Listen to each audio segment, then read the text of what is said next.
السلام علیکم ورحمۃ اللہ وبرکاتہ۔ حضرات، ہمارے بزرگ کہا کرتے تھے کہ کر بھلا تو ہو بھلا۔ آج میں آپ لوگوں کو کر بھلا تو ہو بھلا پر مبنی ایک واقعہ سنانا چاہوں گا، جسے سن کر آپ لوگ کافی سکون محسوس کریں گے اور اس سے کچھ نصیحت بھی حاصل ہوگی۔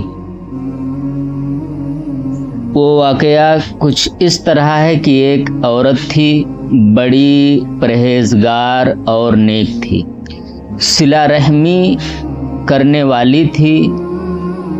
کوئی بھی سوالی اس کے دروازے سے خالی ہاتھ نہیں جاتا تھا۔ ہمیشہ وہ دوسروں کی مدد کرتی تھی اور مدد کرنے کی صلاح اپنے اطراف، اپنے پڑوس میں لوگوں کو دیتی تھی۔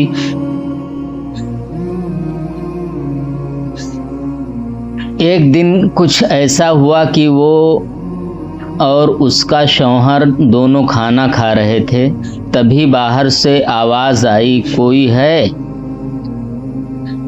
اس غریب کی مدد کرو۔ بیوی نے دروازے پر جا کر کے دیکھا، کوئی فقیر کھڑا تھا۔ وہ گھر میں آئی اور کھانا لیا تاکہ اس آدمی کو دے دے، لیکن اس سے پہلے کہ وہ اس آدمی تک پہنچتی، اس کے شوہر نے زور سے اسے ڈانٹا کہ کہاں جا رہی ہو؟ کسی کو کچھ دینے کی ضرورت نہیں۔ لیکن عورت جو کہ فقیر کو دروازے پر روک کے آئی تھی، اس نے ہر ممکن کوشش کی کہ اس تک پہنچ کر اس کی مدد کرے، مگر شوہر کے آگے اس کی ایک نہ چلی اور دونوں میں جھگڑا ہو گیا۔ عورت نے سمجھایا، اللہ کے بندے رحم کھا، یہ بھی تو اللہ کا ہی بندہ ہے، تو اس پر رحم کرے گا تو اللہ تعالیٰ تجھ پر رحم کرے گا۔ مگر اس نے ایک نہ سنی اور عورت کو طلاق دے دیا۔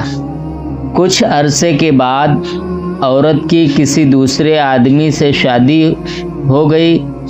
ایک دن دونوں میاں بیوی کھانا کھا رہے تھے، اچانک دروازے پر دستک ہوئی۔ بیوی نے جا کر دیکھا، کوئی فقیر ہے۔